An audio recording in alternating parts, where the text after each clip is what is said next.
This is Internet Marketing.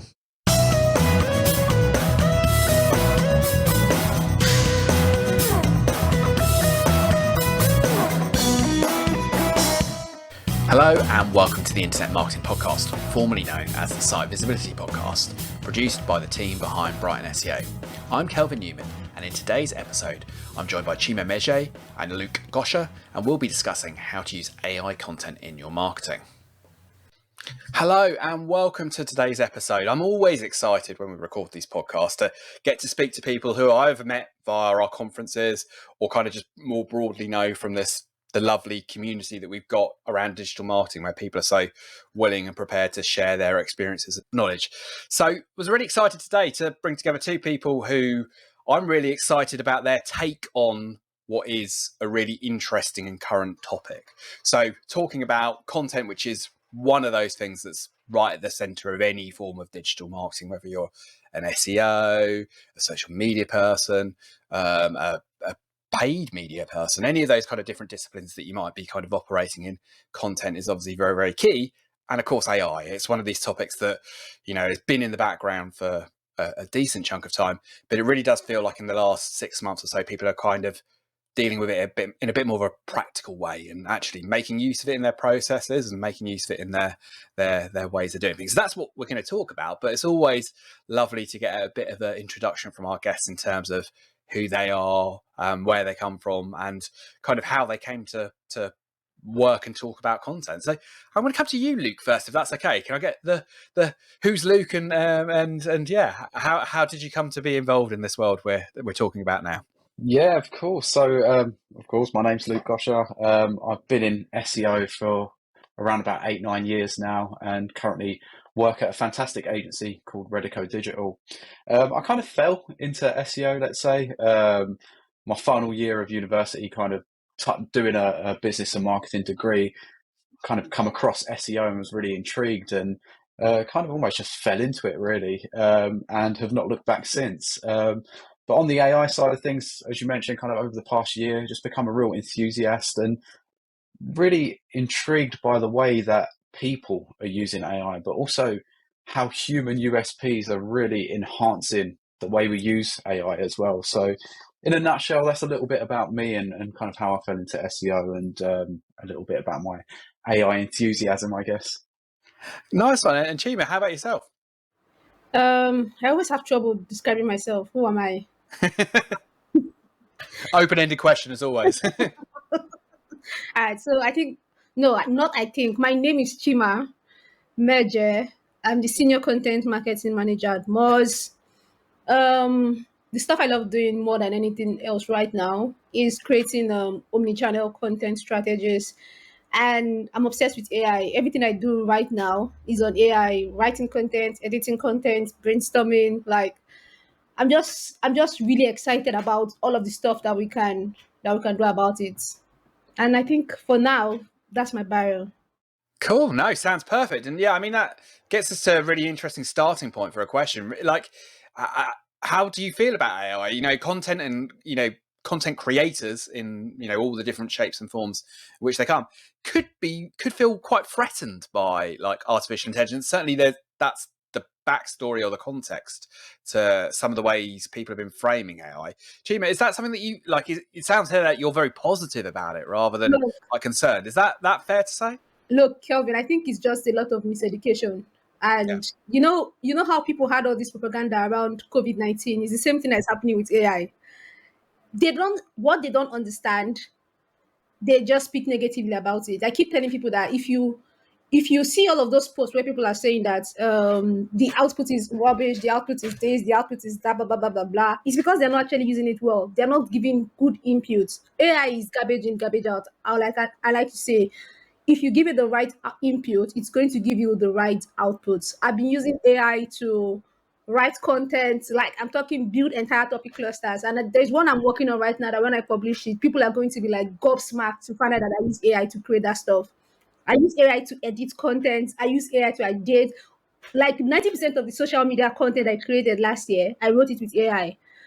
I use AI in so many different ways that people are not even thinking about. But again, I say that it is the input. People are expecting AI to be the expert instead of them being the experts and then using AI to kind of like, I don't, yeah, fill up that knowledge gap or like just help you like kickstart that creativity, but it should never replace your expertise. And I think that's where the problem lies. You're trying to use AI to replace your expertise. You're not giving it the right input. You're expecting magic, and what you just get is low quality results. That's really interesting. So yeah, it's kind of a lot about that. The use of the tool is like as much where the success or failure of AIs can come in. Is that fitted with your experience as well, Luke, in terms of kind of the getting what you've wanted, or like perhaps being a little bit more disappointed about what some of these like tools or methods and their I Yeah, I really agree with Chima on that. Like the analogy about COVID-19 and the miseducation very much relates to AI, and I 100% support that. I think there is a miseducation, and generally what I see is people wanting AI to be the golden bullet, but it's not a one and done type of situation. You really need to. There's an art to prompting. There's an art to giving AI context about what you want the output to be. And lazy inputs are going to provide poor outputs. And it's a real process to ensure that we're giving generative AI the right amount of context it needs to deliver something special. And also, I think just starting small, looking at your day to day and looking at where you can implement AI to free your time up is really where the best success comes. I think there's a thought process that we have to almost create something magical and something massive. And really, it's these small wins where we're seeing AI really excel, at least from my perspective. I know different people use it in different ways. And whilst we're talking about the miseducation, I think also one thing that I see a lot is a lot of people posting about their prompts, like copy and paste this prompt. And there's nothing more that annoys me most than people kind of sharing prompts, because there's a whole process before you give a final prompt, at least from what I've found as well. It's all the background and education and context that you give to generative AI before you give it your final prompt. And that's really what's opened my world up of how to use AI for the best and really get really good outputs from it. And copy and pasting prompts is not a great starting point. It's good to just see the capabilities, but I think there's more to it than just a one and done type situation. and I sorry, you go, Chima. Yeah, I agree with Luke there, because before you even start talking about prompting, people forget that you have to give it that background instruction in like the custom instruction. You have to start there. Is that custom instruction that then feeds everything? You have to provide like some serious context. Who is the person that this context is for? What is the problem that they are facing? Where are they in the buyer journey? All that stuff. You also have to give you some training data before you even start giving it a prompt on what to do. But then what we just see on Twitter, because it's mostly Twitter that I see all these marketing bros, is just, buy this list of 100 prompts that is going to make you a better marketer for $5, and then you buy something for $5, and then it doesn't really give you anything because nobody can teach you how to provide that context. It has to be personalized. And I like the stuff Luke also said about the small wins, because this morning I used Chat GPT to understand how to do something in J4. J4 is the bane of my existence. But instead of going to watch like 1,000 videos on YouTube or like trying to like find the resource on Google search, I just put that instruction in ChatGPT. It helped me figure it out, and boom, I got my answer. So totally agree with you there, Luke. It's those small wins that help you like shave off time in your day to day task. Yeah, I mean, I think I've certainly seen similar kind of patterns, whether it's been in like more visual generated ones like Midjourney. I've used a fair amount of as well, but yeah, it's in Chat GPT as well. It's often I've tended to use it where it's been like, well, you've got that blank sheet of paper, and it's been that kind of like. Yeah, and it's almost that I find it's almost when I disagree with the output that actually like gives me the direction. I was like, almost I didn't know what to think. And it's like, oh, well, it's not that, so therefore that then takes me off in a direction of kind of Yes, doing that as yes. well. Yeah. Even that process of disagreeing with ChatGPT gives me an idea on what I need to be doing. I'm like, no, Yeah. this is what I was looking for. This is more like it. And Yeah. I'm already answering my own question based on what it has given me. So yeah, definitely. Yeah, and I suppose some of the things about format as well, like again, that's been one for me, where it's that kind of like, yeah, it'll often kind of give you a structure of things to deal with, and then you're kind of going, okay, that's like you can give you the form that then you're able to kind of play around with and that type of thing as well. So what are some of the other ways you've been using it? You know, in terms of Luke, you kind of like talked about the kind of prompt engineering side of things. How have you been using like some of these newer tools in the day-to-day bits of your marketing responsibilities? Any particular things Yes. that you found it's worked well for? Yeah, so I've really been using it like on a daily basis, just like looking at what processes were taking me the most amount of time. And one of the things that I do the most is I'm in and out of spreadsheets, looking at data, and just being able to feed data points to Chat GPT to be able to, pull out key insights that then drive me to my next step of looking into those specifics a little bit more. That's a real core call out of how I use it every day. Also have been experimenting and playing around with custom GPTs, which kind of just take that custom instruction to the next level, because now you can start to give it different documents to learn from. And custom GPTs I have the most fun with now, because it's a real specific area. So for example, we've created one around content quality, and it's able to give us particular outputs around content quality that we want to look for. And it's learned through previous examples of work that we've done around content quality as well. So we've really been able to be bespoke with it. Also, schema ideas and schema generation is another way I like to use ChatGPT. But more recently, I had a really great experience of just teaching myself about accessibility on site. So it was an area that I was not so familiar with, but using GPT, I was able to actually teach myself in a more structured way around some of the issues around accessibility that might hinder some websites, and was able to really learn from that as well. So there's a whole host of ways I'm using tools like ChatGPT, but those are some of the real call outs and more recent ways that I've been using. That's interesting, isn't it? That kind of ability that obviously different people have different sort of learning styles or content preferences. And I'm sure that's probably been, I know I've heard Chima talk about that before in terms of content preferences and ways of formatting that people are going to respond to it. I hadn't really thought about it in that context, that actually there's going to be, loads of people where that kind of dialogue is a really powerful way of learning, isn't it? And that's kind of, I hadn't really crossed my mind as kind of a way of doing that. How about yourself, Chima? Is it like, what are some of the things you talked about? You've used it a lot in ways that would have surprised people that they didn't know they were using it. What are some of the things that have kind of stood out that are potentially good use cases? I like the custom GPTs too. I have one for editing. I have one for writing social media. I have one for writing. I feel like I have custom GPTs for like everything, but you have to break it down. The first, I feel like, let me see. Okay, first thing I use it for is to edit content, because I do a lot of editing. Yep. So that's the first thing I use it for. The editing means that I have like a list of instructions of how I like content edited.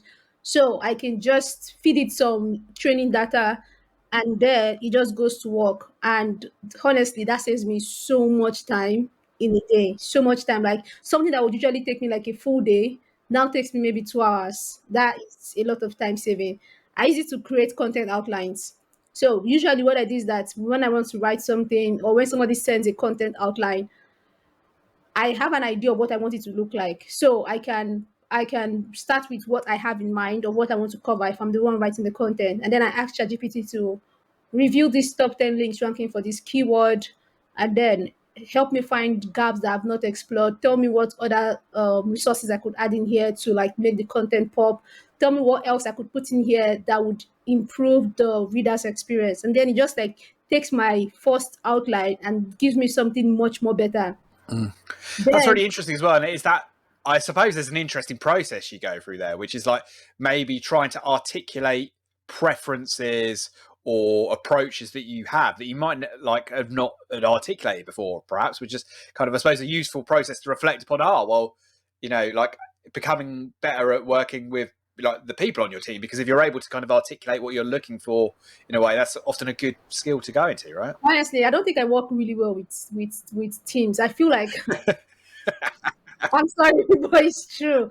I work really well alone. So ChatGPT just helps me do that more efficiently. Like Yeah. somebody gives me like content that is not really good, I'd Yeah. rather go and work on it myself and then publish it than going back and forth trying to get the person to to get it done. Honestly, I'm just admitting the truth. I don't No, know. I think that, and the reality is that many, like whether it's distributed remote teams or people working all over the world, or in, it's increasingly common where you're not sat next to someone who's working with you, right? So this ability to be able to get some of those prompts, or like allowing people to be individual, working in organizations, or sorry, working in ways that would be like they're in a large organization, but they're not. That's kind of a pretty powerful, democratizing way of approaching some of these, the way in which work is changing, right? Cool. And so, Luke, I'm going to come to you in terms of, some of the ethical considerations of, using AI generated content. It's obviously an interesting sort of world to deal with, where you're kind of, potentially, there's all kinds of challenges that you might have to deal with in terms of something that's AI generated. It could be around, hallucinations, where things are being imagined by the AI, or the sourcing of the information that they're using. How have you dealt with that challenge? Is it one that's kind of like, well, actually, this is such a big thing, it's quite hard to deal with, or how are you grappling with those sorts of challenges and questions? Yeah, it's a really difficult one because the landscape does seem fairly new in terms of the ethical challenges that we face. I think there's also that kind of legal and compliance issue that is in the back of everyone's head when they're dealing with AI. Me personally, I always ensure that the data that I give is somewhat anonymized. Just again, probably out of paranoia more than anything, but just to be on the safe side, anonymizing data, making sure it's not personally identifiable. That's kind of my main kind of starting point. And it's interesting to kind of see what's going on in the industry as well, just around this whole New York Times versus OpenAI court case that's going on. I think the whole industry are keeping eyes on that just to see what outcome that does provide, because that has the potential to maybe impact the way the future of generative AI works. So yeah, it's one that I'm keeping a close eye on, but there are challenges just in terms of, being sure that this data is not going to get out there somehow. I know that there was issues with Bard kind of indexing certain elements that it shouldn't have been from people's conversations, which is, not great.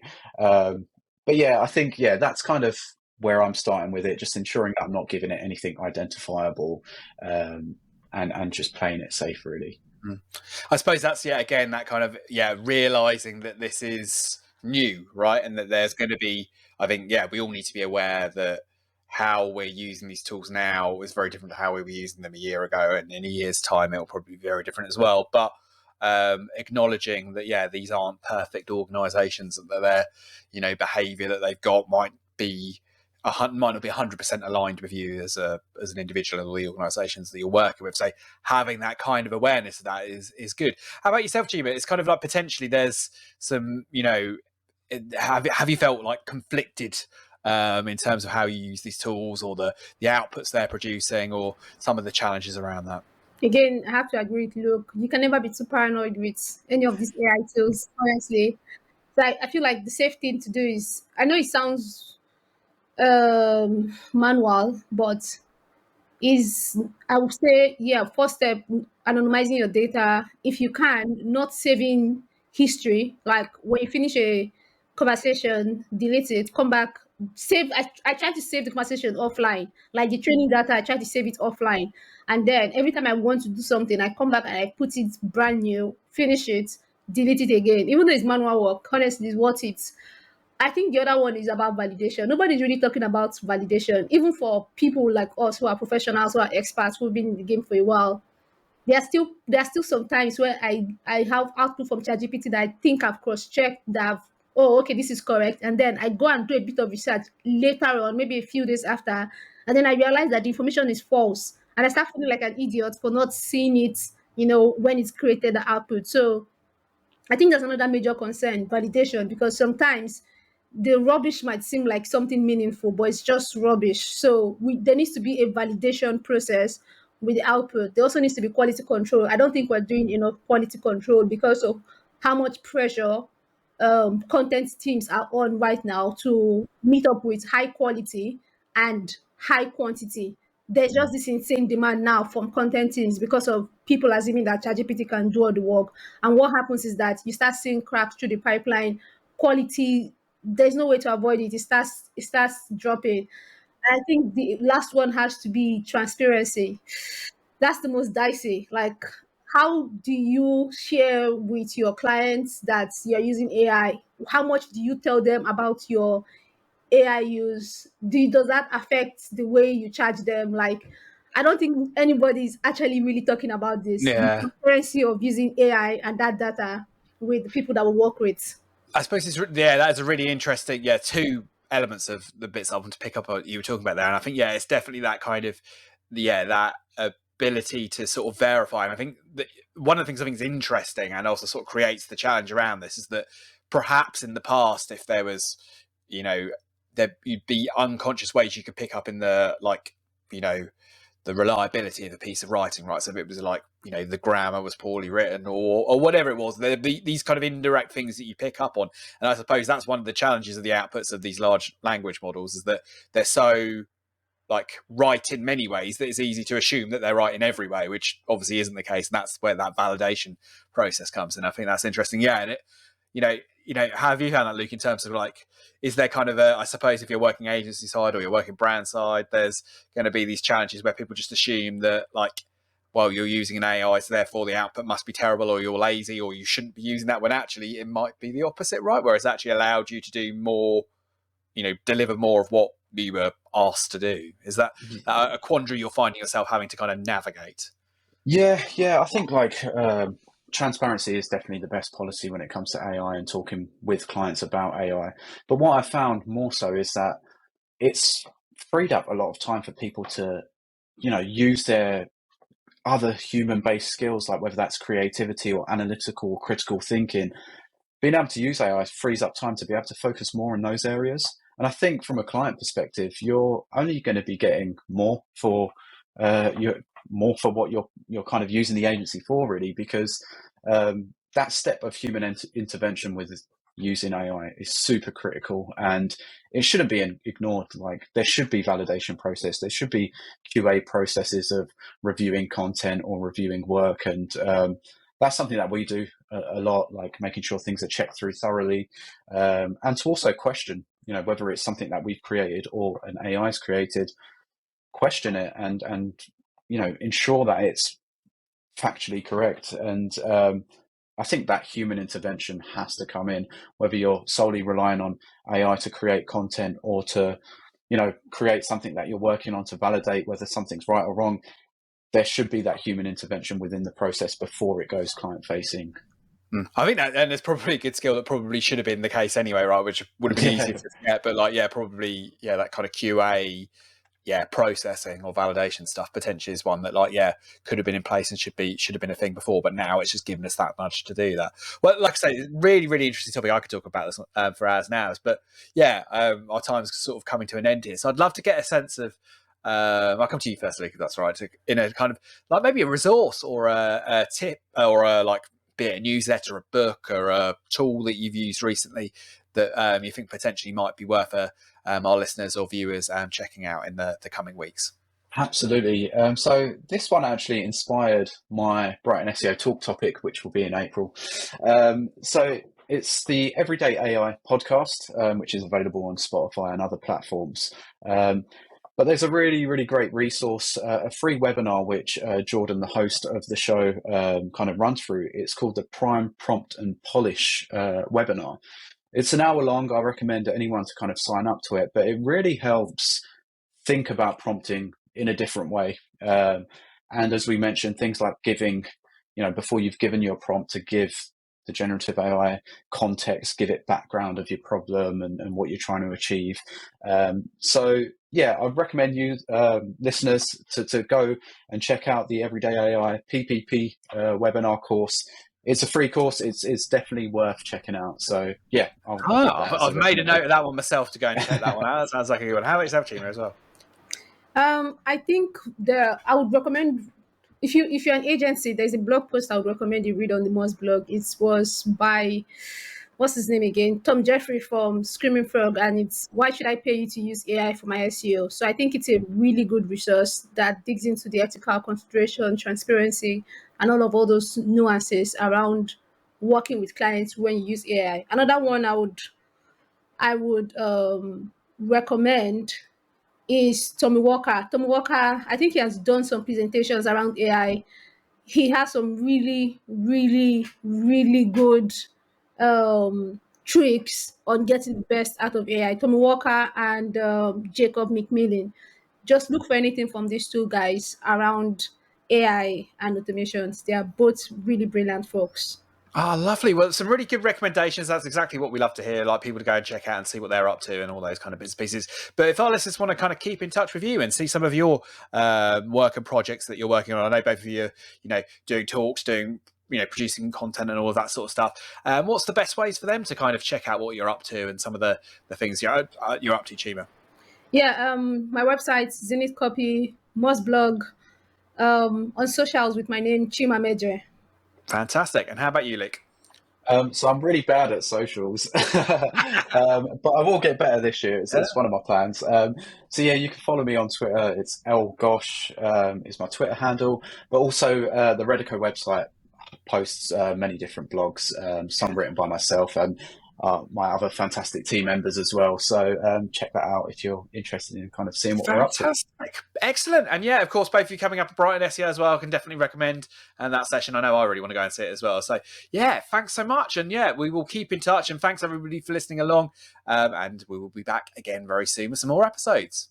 Thanks so much for joining us for today's episode of the Internet Marketing Podcast, produced by the team behind Brighton SEO, the world's largest specialist digital marketing conference covering SEO, PPC, paid social, web analytics, and content marketing. If you want to find out more about us and the show, you can check out the website, internetmarketingpodcast.org. And if you've not already subscribed to the show, you should hit that subscribe button. And can I ask a favour, if you are subscribed and you're enjoying the show, can you leave us a review wherever you're watching or listening to the show? And if you want to get in touch, become a guest on the show, or just generally feedback about what we're doing, you can always email me. That's kelvin@brightonseo.com. So KELVIN@brightonseo.com. Or of course, you can contact me on social media. So at LinkedIn or Twitter, my usernames are Kelvin Newman. See you soon.